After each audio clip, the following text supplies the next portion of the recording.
مالي السوق يا جماعة وطعمه حلو أوي أوي أوي، وكمان أنضف وأطعم من برّه بكتير، كفاية إن أنتِ عاملاه بإيديكِ الحلوة وضامنة أنتِ بتأكّلي ولادِك حاجة نضيفة قد إيه. جِبت لِفْت كده على حسب الكمية اللي أنتِ تحبّي تستخدميها، أنا جِبت 3 كيلو.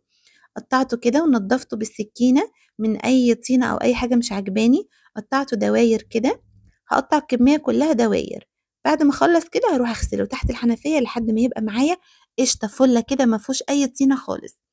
بعد ما قطّعته جِبت القطّاعة بتاعتي، ما عندكيش قطّاعة قطّعي بالسكينة ما فيش مشكلة خالص، بس القطّاعة دي للأمانة بتدّي له نفس الشكل اللي بنشتريه من برّه، بيبقى شكله حلو أوي، أوي وأنتِ مقدّماه في الطبق. برضه لو ما فيش استخدمي السكينة ما فيش حاجة هتوقّفنا يعني. أقطّع الكمية كلّها زي ما أنتِ شايفاه كده أهو، حلو أوي، أوي بجد بيفتح النِفس كده ويخلّيكِ تفضلي تاكلي الحاجة اللي قدّامِك ما تشبعيش. بعد ما قطّعته كلّه هاعمل إيه، هاغسله للمرّة التالتة، الرابعة مش مشكلة لازم نغسله. تعالي بقى نحضّر المَيّة بتاعتنا اللي هنحطّها، عندي كوباية ملح كبيرة، معاهم كوباية خَل كبيرة، وكوباية ملح كبيرة اللي هي الكيس الصغيّر خالص، أصغر كيس ملح اللي أنتِ بتشتريه، ده اللي أنا باستخدمه على ال3 كيلو. هاقلّبه كويس أوي مع الخل وأحط المَيّة مقدار المَيّة اللي هتغطّي لي البرطمان بتاعي، هاقلّب كده كل ده وأدوّب الملح كويس جدًا. هاتي بقى أي حاجة، أي برطمان، أي علبة، اللي أنتِ بتعملي فيها.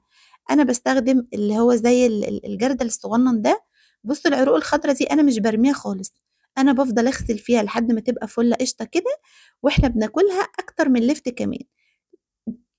فتحت درج التلاجة بقى لقيت كام جزراية، أسيبهم؟ أبدًا، جبتهم غسلتهم وقشّرتهم وقطّعتهم بنفس الطريقة اللي قطعت بيها اللِفْت. جبت بعد كده قرنين فلفل حامي قطعتهم صغير كده وبنجراية صغيرة حطيتها في النص نصها بس ونص الفلفل، وبعدين حطيت كمية المخلل وحطيت فلفل تاني وحطيت بنجر تاني، عايزة تكتري بنجر أكتر من كده كتري مفيش مشكلة. هغطي بقى كده الترش بتاعي الجميل ده عظمة عظمة، وهقفل كده عليه واسيبه بقى يومين 2 بالظبط وتبتدي تاكليه. ألف هنا، باي باي.